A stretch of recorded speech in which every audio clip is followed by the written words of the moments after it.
ಇದು ಅರವ ಕಾಡು.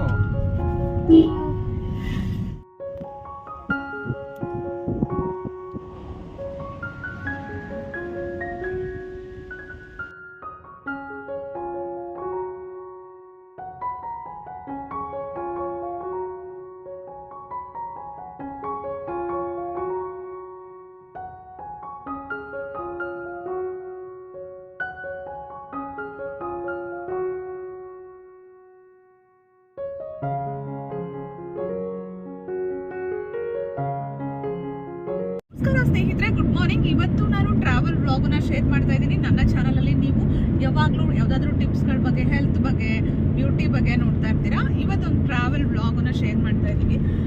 ಇವಾಗ ಬೆಳಗ್ಗೆ ಒಂದು 7:40 ಆಗಿದೆ. ಬೆಂಗಳೂರು ಬಿಟ್ಟಾಗ 6:30. ಬೆಂಗಳೂರಿಂದ ಕುನೂರ್ಗೆ ಹೋಗ್ತಾ ಇದ್ದೀವಿ. ಊಟಿ ಮತ್ತು ಕುನೂರ್ ಪ್ಲಾನ್ ಇದೆ. ಸುಮಾರು ರೀಲ್ಸ್ ನೋಡಿದೆ. ಊಟಿನಲ್ಲಿ ಸಿಕ್ಕಾಪಟ್ಟೆ ಬಿಸಿಲು ಅಂತ ಇತ್ತು. ಸೊ ಅದನ್ನೆಲ್ಲ ನೋಡಿ ಕ್ಯಾನ್ಸಲ್ ಮಾಡೋಣ ಪ್ಲ್ಯಾನು ಅಂತ ಅಂದ್ಕೊಂಡ್ವಿ. ಆದರೆ ಇನ್ನು ಕೆಲವೊಂದಷ್ಟು ವಿಡಿಯೋದಲ್ಲಿ ಇಲ್ಲ, ಟೆಂಪ್ರೇಚರ್ ಚೆನ್ನಾಗಿದೆ, ಅಂದರೆ ಒಳ್ಳೆ ವೆದರ್ ಇದೆ, ತುಂಬ ಬಿಸಿಲೇನಿಲ್ಲ, ರಾತ್ರಿ ಚಳಿ ಇದೆ, ಡೇ ಟೈಮಲ್ಲಿ ನಾರ್ಮಲ್ ಆಗಿದೆ, ಬೆಂಗಳೂರಷ್ಟೇನು ಬಿಸಿಲಿಲ್ಲ ಅಂತಲೂ ಇತ್ತು. ಸೊ ಸರಿ ಹೋಗಿ ಬರೋಣ ಅಂತ ನಾನು ಮತ್ತು ಮಕ್ಕಳು, ನನ್ನ ಹಸ್ಬೆಂಡ್ ಎಲ್ಲ ಹೊರಟಿದ್ದೀವಿ. 6:30ಗೆ ಬೆಂಗಳೂರು ಬಿಟ್ವಿ. ಹೋಗ್ತಾ ಅಂತೀವಿ, ಏನೇನು ಸಿಗುತ್ತೆ ಏನೇನು ನೋಡಬಹುದು ನೋಡೋಣ. ಇವಾಗ ಮದ್ದೂರ್ ಹತ್ರ ಇದ್ದೀವಿ. 6:30ಯಿಂದ ಕುನೂರಿಗೆ ರೀಚ್ ಆಗೋದಕ್ಕೆ ಎಷ್ಟೊತ್ತಾಗುತ್ತೆ ನೋಡೋಣ. ಫಸ್ಟು ಕುನೂರ್ಗೆ ಹೋಗೋಣ, ಬರ್ತಾ ಊಟಿ ನೋಡ್ಕೊಂಡು ಬರೋಣ ಅಂತ ಪ್ಲಾನ್ ಇದೆ. ವಿಡಿಯೋವನ್ನ ಕೊನೆವರೆಗೂ ನೋಡ್ತಾ ಇದ್ದೀವಿ ಸ್ನೇಹಿತರೆ. ವಿಡಿಯೋವನ್ನ ಲೈಕ್ ಮಾಡಿ, ಶೇರ್ ಮಾಡಿ, ವಿಡಿಯೋ ಬಗ್ಗೆ ನಿಮ್ಮ ಅನಿಸಿಕೆ ಅಭಿಪ್ರಾಯವನ್ನ ಕಮೆಂಟ್ ಮಾಡಿ. ನೀವು ಊಟಿಗೆ ಎಷ್ಟು ಸಲ ಹೋಗಿದ್ದೀರಾ ಅಂತ ನನಗೆ ಕಮೆಂಟ್ ಮಾಡಿ ತಿಳಿಸಿ.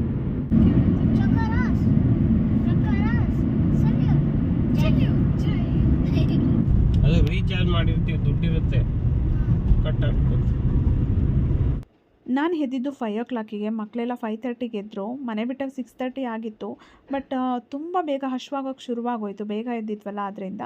ಸೊ ಇಲ್ಲಿ ನಂಜನಗೂಡ್ಗೆ ಹೋಗೋ ರೂಟಲ್ಲಿ ಒಂದು ಹೋಟೆಲ್ ಹತ್ರ ನಿಲ್ಲಿಸ್ಬಿಟ್ಟು ಪಲಾವ್ ಮತ್ತು ಸೆಟ್ ದೋಸೆ ಎಲ್ಲ ತೊಗೊಂಡು ತಿಂದು ನಂತರ ಸ್ವಲ್ಪ ಕಾಫಿ ಕುಡಿದ್ಬಿಟ್ಟು ಹೊರಟ್ವಿ.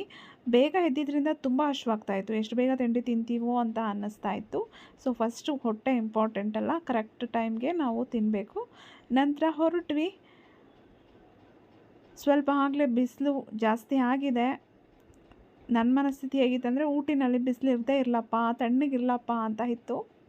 ಸೊ ಎಷ್ಟೊಂದು ಸಲ ಅನಿಸುತ್ತೆ, ನಾವು ಹೋಗೋ ಜಾಗಕ್ಕಿಂತ ಹೋಗೋ ರೋಡು ತುಂಬ ಚೆನ್ನಾಗಿರುತ್ತೆ ಅಂತ.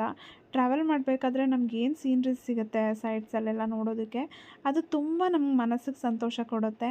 ಸೊ ನನಗೆ ಯಾವಾಗಲೂ ಒಂದು ಎಲ್ಲೋ ದೊಡ್ಡ ದೇವಸ್ಥಾನಗಳು ಅಲ್ಲಿ ಇಲ್ಲಿ ಹೋಗಿ ಕ್ಯೂವಲ್ಲೆಲ್ಲ ನಿಂತ್ಕೊಂಡು ಟಯರ್ಡ್ ಆಗೋದಕ್ಕಿಂತ ಯಾವುದಾದ್ರೂ ಒಂದು ಒಳ್ಳೆ ಪ್ಲೇಸ್ ಹೋಗಿ ಜಸ್ಟ್ ರಿಲ್ಯಾಕ್ಸ್ ಆಗಿ ಬರೋದು ನನಗೆ ತುಂಬ ಖುಷಿ ಕೊಡುತ್ತೆ.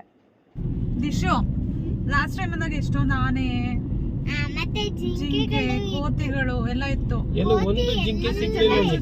ಮೋಸ್ಟ್ಲಿ ಬಿಸಿಲೆಲ್ಲ ರೀ, ಅದ್ರ ಜೊತೆಗೆ ನಮ್ಮ ಮನೇದು ಒಂದು ಜಿಂಕೆ ಇತ್ತು.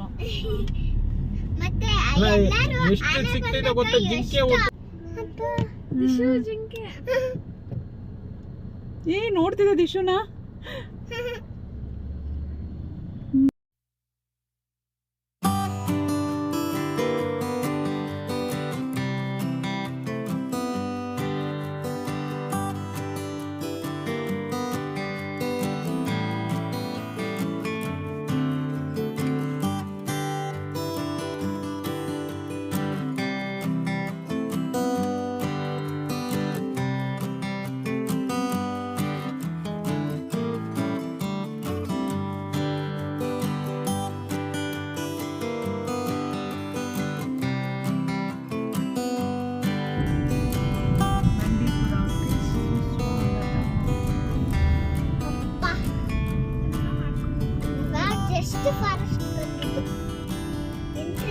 ಸಫಾರಿಗೆ ಎಷ್ಟು ಒಬ್ರಿಗೆ?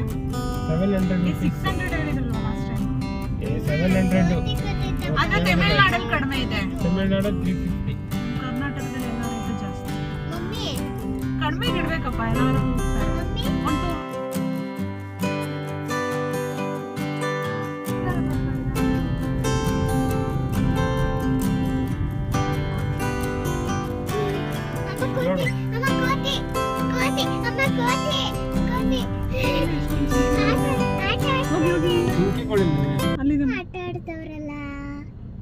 ಜಿಂಕೆ ಕೋತಿಗಳು ಇದು ಟ್ರಾಲಿ ಎಫೆಕ್ಟ್ ಸಿಗುತ್ತೆ ಈಗ. ಅಪ್ಪ ಇವಾಗ ಪಿಕಾಕ್ ಸಿಗುತ್ತಂತೆ, ಪಿಕಾಕ್ ಸಿಗ್ಬೇಕಂತ ನೋಡಿ ನನಗೆ. ಎಷ್ಟಿದೆ. ಇಷ್ಟೊಂದಿದೆ ನೋಡಿ, ಹತ್ರದಲ್ಲೇ ಇದೆ.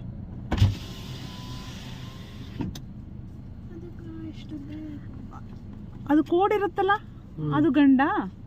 ಏನು ಹೌದು ಗಂಡದು. ಅಮ್ಮ ಕೋತಿ.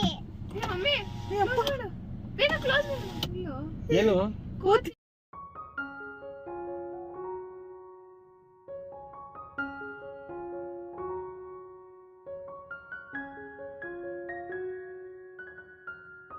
ನಿಲ್ಸಿ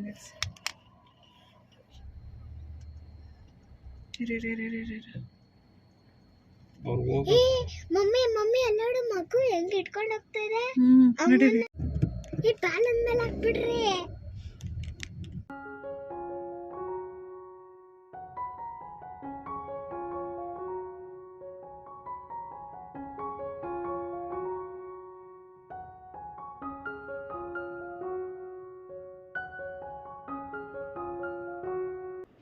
ನಂತರ ನಾವು ಆನ್ ದಿ ವೇ ಹೋಗ್ತಾ ನಾವು ಗೂಡ್ಲೂರು ರೂಟಲ್ಲಿ ಹೋಗ್ತಾ ಇದ್ವಿ.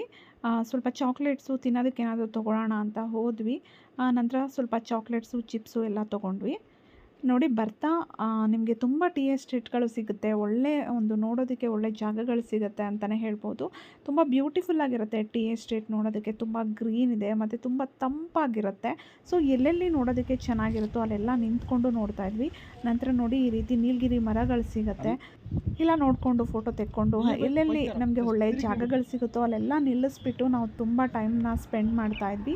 ಮಧ್ಯಾಹ್ನ ಇವಾಗ ಬಿಸಿಲಿದೆ, ಆದ್ರೂ ತುಂಬ ತಣ್ಣಗಿದೆ. ನಂತರ ಇಲ್ಲೊಂದು ಟೀ ಎಸ್ಟೇಟ್ ಸಿಕ್ತು. ಪೈಕರಾಗಿಂದ ಒಂದು 3 ಕಿಲೋಮೀಟರ್ಸ್ ಮುಂಚೆ ಸಿಗುತ್ತೆ. ಇದು ಹನುಮಾಪುರ ಅಂತ ಈ ಊರ ಹೆಸರು. ಆ ಟೀ ಎಸ್ಟೇಟ್ ಕೂಡ ಅಷ್ಟೇ ತುಂಬಾ ಚೆನ್ನಾಗಿದೆ ನೋಡೋದಕ್ಕೆ. ಈಗ ನಾವು ಹನುಮಾಪುರದಲ್ಲಿದ್ದೀವಿ. ಪೈಕರಾಗೆ 3 ಕಿಲೋಮೀಟರ್ಸ್ ಅಂತೆ. ಟೀ ಎಸ್ಟೇಟ್ ತುಂಬ ಚೆನ್ನಾಗಿದೆ. ಲೊಕೇಶನ್ ಅಂತೂ ತುಂಬ ಚೆನ್ನಾಗಿದೆ. ಈ ಟೈಮಲ್ಲಿ 2:30 ಟೈಮ್ ಆಗಿದೆ. ಎಷ್ಟು ಬಿಸಿಲಿರುತ್ತೆ ಅಲ್ವಾ. ಇಲ್ಲಿ ತುಂಬಾ ಚೆನ್ನಾಗಿದೆ. ಟೆಂಪ್ರೇಚರ್ ತುಂಬಾ ಕಡಿಮೆ ಇದೆ. ಅಂದರೆ ಒಂದು 25 ಆ ಥರ ಇರ್ಬೋದು ಅಂದ್ಕೊಳ್ತೀನಿ. ತುಂಬ ಕಡಿಮೆ ಇದೆ. ತುಂಬಾ ತಣ್ಣಗಿದೆ. ಆರಾಮಾಗಿ ಇಲ್ಲೇ ಕುತ್ಕೊಂಡ್ಬಿಡೋಣ ಅಂತ ಅನಿಸುತ್ತೆ. ಒಳ್ಳೆ ಎ ಸಿಲಿದ್ದಂಗೆ ಆ ಫೀಲ್ ಇದೆ. ನೋಡಿ ಎಷ್ಟು ಚೆನ್ನಾಗಿದೆ.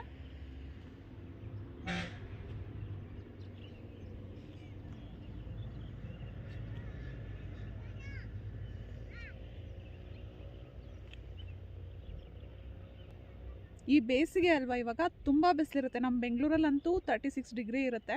ಸೊ ಅಲ್ಲಿ ಆ ಬಿಸಿಲು ನೋಡಿ ಇದು ಎಷ್ಟು ತಣ್ಣಗಿದೆ ಅನ್ನಿಸ್ತಾ ಇದೆ. ಎಷ್ಟು ಒಳ್ಳೆ ಗಾಳಿ ಬರ್ತಾ ಇದೆ ಅಂದರೆ ನಿಮಗೆ ಎ ಸಿಲಿ ಕೂತಾಗೆ ಫೀಲ್ ಆಗುತ್ತೆ. ಸುಮಾರು ರೀಲ್ಸ್ ನೋಡಿದೆ, ತುಂಬ ಬಿಸಿಲು ಹೋಗೋದಕ್ಕಾಗಲ್ಲ ಅಂತ ಅಂತಿದ್ರು. ಬಟ್ ಬರ್ತಾ ಆನ್ ದಿ ವೇ ನನಗೂ ಫೀಲ್ ಆಯಿತು, ಬಂದು ತಪ್ಪು ಮಾಡಿಬಿಟ್ನಾ, ತುಂಬ ಟೆಂಪ್ರೇಚರ್ ಜಾಸ್ತಿ ಇರುತ್ತಾ, ಬಿಸಿ ಇರುತ್ತಾ ವಾತಾವರಣ ಅಂತ. ನಿಜವಾಗ್ಲೂ ಇಲ್ಲ, ತುಂಬಾ ಕೂಲಾಗಿದೆ.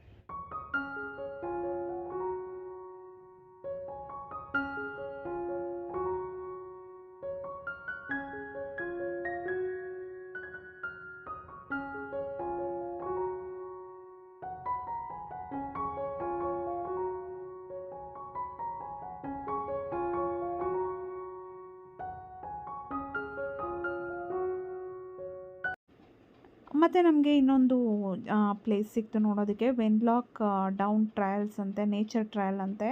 ಇದು ಬೆಟ್ಟ ಹತ್ಕೊಂಡು ಹೋಗಬೇಕು. ಒಂದು ಒಳ್ಳೆ ನೋಡೋದಕ್ಕೊಂದು ಒಳ್ಳೆ ವ್ಯೂ ಸಿಗುತ್ತೆ. ಇದಕ್ಕೂ ಟಿಕೆಟ್ ಇದೆ. ಅಡಲ್ಟ್ಸಿಗೆ 40 ರುಪೀಸು, ಕಿಡ್ಸಿಗೆ ಆಫ್ ಟಿಕೆಟು 20 ರುಪೀಸ್ ಆ ಥರ ತೊಗೊಳ್ತಾರೆ. ಸೊ ಎಲ್ಲ ಕಡೆ ಟಿಕೆಟ್ಸ್ ಕೊಡಬೇಕು. ತುಂಬ ಕಡೆ ಊಟಿನಲ್ಲಿ ಮತ್ತು ಕುನ್ನೂರಲ್ಲಿ ಎಲ್ಲಿ ನೀವು ವಿಸಿಟ್ ಮಾಡ್ತೀರ ಅಲ್ಲೆಲ್ಲ ಟಿಕೆಟ್ಸ್ ತೊಗೊಳ್ಳೇಬೇಕು. ಆ ಥರನೇ ಇರುತ್ತೆ. ನೋಡಿ ಹತ್ಕೊಂಡು ಹೋಗ್ತಿದ್ದೀವಿ. ಸಮ್ಮರ್ ಆಗಿರೋದ್ರಿಂದ ಎಲ್ಲ ಡ್ರೈ ಆಗಿರೋದ್ರಿಂದ ಹತ್ತೋದಕ್ಕೆ ಈಸಿ ಆಗ್ತಿದೆ ಅನಿಸುತ್ತೆ. ಏನಾದರೂ ಮಳೆಗಾಲದಲ್ಲೆಲ್ಲ ಬಂದುಬಿಟ್ರೆ ಮೋಸ್ಟ್ಲಿ ಹತ್ತೋದಕ್ಕೆಲ್ಲ ಕಷ್ಟ ಆಗ್ಬೋದು, ಜಾರುತ್ತೆ ಅಂತ ನನಗೆ ಫೀಲ್ ಆಯಿತು. ತುಂಬ ತಣ್ಣಗಿದೆ ವಾತಾವರಣ, ತುಂಬಾ ಕೂಲಾಗಿದೆ. ನಾನು ಅಂದ್ಕೊಂಡೆ ನಾನು ಹತ್ತಕ್ಕಾಗುತ್ತಾ ಮೇಲೆ, ಟಯರ್ಡ್ ಆಗುತ್ತಾ, ನಾನು ಕೆಳಗಡೆನೇ ಕೂತ್ಕೊಳ್ಳೋಣ ಅಂತ. ಬಟ್ ಟ್ರೈ ಮಾಡೋಣ ಅಂತ ಹೋದೆ, ಏನೂ ಟಯರ್ಡ್ ಆಗಲಿಲ್ಲ. ಯಾಕೆಂದರೆ ವಾತಾವರಣ ಅಷ್ಟು ತಣ್ಣಗಿರೋದ್ರಿಂದ ನಮ್ಗೆ ಅಷ್ಟು ಒಂದು ಏನೂ ಟಯರ್ಡ್ ಆಗೋದಿಲ್ಲ. ನೆಕ್ಸ್ಟ್ ಅಲ್ಲಾದಮೇಲೆ ನಾವು ಪೈನ್ ಫಾರೆಸ್ಟಿಗೆ ಬಂದ್ವಿ. ಇಲ್ಲೂ ಅಷ್ಟೇ ಮರಗಳು ತುಂಬ ಚೆನ್ನಾಗಿದೆ. ಅದನ್ನು ನೋಡೋದಕ್ಕೆ, ಆ ಬ್ಯೂಟಿ ನೋಡೋದಕ್ಕೆ ನಮಗೆ ತುಂಬ ಖುಷಿ ಆಗುತ್ತೆ ಈ ಪೈನ್ ಫಾರೆಸ್ಟಲ್ಲಿ.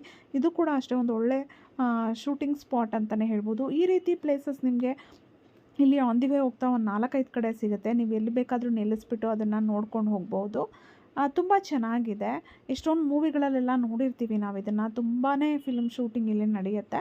ಸೊ ಇಲ್ಲೂ ಕೂಡ ಅಷ್ಟೇ ನಾವು ಸ್ವಲ್ಪ ಹೊತ್ತು ಟೈಮ್ ಸ್ಪೆಂಡ್ ಮಾಡಿ ಫೋಟೋ ಎಲ್ಲ ತೊಗೊಂಡು ಸ್ವಲ್ಪ ಹೊತ್ತು ಕೂತ್ಕೊಂಡು ವಾತಾವರಣ ಚೆನ್ನಾಗಿರೋದ್ರಿಂದ ಸ್ವಲ್ಪ ಕೂತು ರಿಲ್ಯಾಕ್ಸ್ ಮಾಡೋಣ ಅಂತ ಅನಿಸುತ್ತೆ.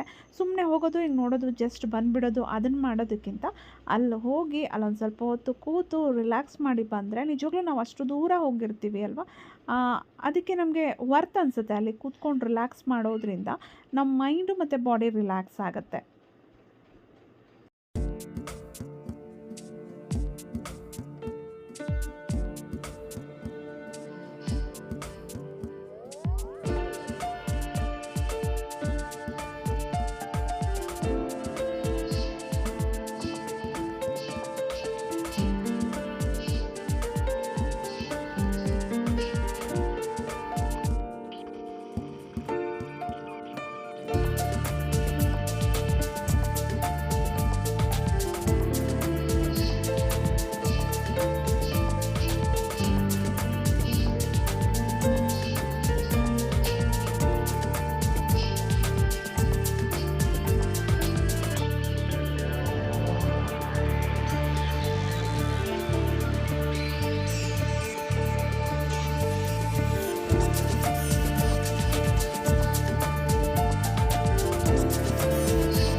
ಊಟಿಗೆ ರೀಚ್ ಆದ್ವಿ. 5:30 5:45 ಆ ಥರ ಟೈಮಲ್ಲಿ ರೀಚ್ ಆಗಿದ್ದೀವಿ ಊಟಿ. ತುಂಬ ಟ್ರಾಫಿಕ್ ಇತ್ತು, ಒಂದು ಅರ್ಧ ಗಂಟೆ ಡಿಲೇ ಆಯಿತು. ನಂತರ ಈಗ ಕುನೂರು ರೂಟಿಗೆ ಬಂದ್ವಿ. ಸ್ವಲ್ಪ ಕತ್ಲೆ ಆಗೋಗುತ್ತೆ, ಯಾಕೆ ಅಂದರೆ ಆಲ್ರೆಡಿ ಲೇಟ್ ಆಗೋಯಿತು. ಎಲ್ಲ ಕಡೆ ನೋಡಿಕೊಂಡು ನಾವು ನಿಧಾನವಾಗಿ ಬಂದಿದ್ದರಿಂದ ನೋಡಿ ಬೆಳಗ್ಗೆ 6:30ಗೆ ಮನೆ ಬಿಟ್ಟಿದ್ದಕ್ಕೆ ಈಗ ಆಲ್ರೆಡಿ 6 o'clock ಆಗಿಬಿಟ್ಟಿದೆ. ನಾವು ಹೋಟೆಲ್ಗೆ ಹೋಗೋಷ್ಟೊತ್ತಿಗೆ ಕಂಪ್ಲೀಟ್ ಫುಲ್ ಕತ್ಲೆ ಆಗುತ್ತೆ. ಸೊ ಹೋಗ್ತಿದ್ದೀವಿ, ಮಕ್ಕಳೆಲ್ಲ ಇರೋದ್ರಿಂದ ಕತ್ಲೆ ಆಗೋದಕ್ಕಿಂತ ಮುಂಚೆ ರೂಮ್ ಸೇರಿಕೊಳ್ಬೇಕು ಅಂತ ಪ್ಲ್ಯಾನ್ ಇತ್ತು. ಬಟ್ ಅದು ಸ್ವಲ್ಪ ಡಿಲೇ ಆಯಿತು, ಬಟ್ ತುಂಬ ಏನಿಲ್ಲ. ಸೊ ಹುಷಾರಾಗಿ ಹೋಗ್ತಿದ್ದೀವಿ. ಸೊ ಸ್ವಲ್ಪ ದೂರ ಹೊರಗಡೆ ಎಲ್ಲಾದರೂ ಬಂದಾಗ ಸ್ವಲ್ಪ ಏನೋ ತುಂಬ ಕತ್ಲೆಲೆಲ್ಲ ಟ್ರಾವೆಲ್ ಮಾಡೋದು, ಮಕ್ಕಳನ್ನೆಲ್ಲ ಇಟ್ಕೊಂಡು ಸ್ವಲ್ಪ ಡೇಂಜರ್ ಇರುತ್ತೆ. ಸೊ ಹಾಗಾಗಿ ಬೇಗ ರೀಚ್ ಆಗಬೇಕು ಅನ್ನೋದು ನಮ್ಮ ಉದ್ದೇಶ ಆಗಿತ್ತು. ಆದರೂ ಇಲ್ಲೇ 6 o'clock ಆಯಿತು. ಇನ್ನೊಂದು ಸ್ವಲ್ಪ ಹೊತ್ತು ಟೈಮ್ ಬೇಕು ನಮ್ಗೆ ಅಲ್ಲಿಗೆ ರೀಚ್ ಆಗುತ್ತೆ. ಒಂದು 7 o'clock ಆಗಿಬಿಡುತ್ತೆ ಅಂದ್ಕೊಳ್ತೀನಿ. ಸೊ ರೂಮೆಲ್ಲ ಬುಕ್ ಆಗಿರೋದ್ರಿಂದ ಏನು ಟೆನ್ಷನ್ ಇಲ್ಲ. ಹೋಗಿ ಊಟ ಮಾಡಿ ರಿಲ್ಯಾಕ್ಸ್ ಮಾಡಿದ್ರೆ ಆಯಿತು. ನಾಳೆ ಕುನೂರಲ್ಲಿ ಏನೇನಿದೆ ಆ ಪ್ಲೇಸಸನ್ನು ನೋಡಬೇಕು. ಫೈನಲಿ ಕುನೂರಿಗೆ ರೀಚ್ ಆದ್ವಿ. ನೋಡಿ ಇನ್ನೂ ಅಷ್ಟು ಕತ್ಲೆ ಆಗಿಲ್ಲ, ಬೆಳಕಿದೆ. ಸೊ ಕುನೂರು ರೀಚ್ ಆದ್ವಿ. Kunur railway station. Kunur city ಬಿಟ್ಟು ಸ್ವಲ್ಪ ಮುಂದೆ ಹೋಗಬೇಕು ನಮ್ಮ ಹೋಟೆಲಿಗೆ. ಸೊ ಹೋಟೆಲ್ ರೀಚ್ ಆಗೋಕ್ಕೆ ಇನ್ನೂ ಒಂದು 10 minutes ಆ ಥರ ಇದೆ. ಸೊ ಸಿಟಿ ಒಳಗಡೆ ಸ್ವಲ್ಪ ಟ್ರಾಫಿಕ್ ಇರುತ್ತೆ ಎಲ್ಲ ಕಡೆ, ಊಟಿನಲ್ಲಿ ಮತ್ತು ಕುನೂರಲ್ಲಿ ಕೂಡ ಅಷ್ಟೇ ಸ್ವಲ್ಪ ಟ್ರಾಫಿಕ್ ಇರುತ್ತೆ. ನೋಡಿ ಹೋಟೆಲ್ ರೀಚ್ ಆದ್ವಿ ಫೈನಲಿ. ಜಸ್ಟ್ ಈಗ ಫ್ರೆಶ್ ಅಪ್ ಆಗಿ ಊಟ ಮಾಡಿ ರಿಲ್ಯಾಕ್ಸ್ ಮಾಡೋದಷ್ಟೇ. ವಿಡಿಯೋ ಇಷ್ಟ ಆಯಿತಾ? ಲೈಕ್ ಮಾಡಿ.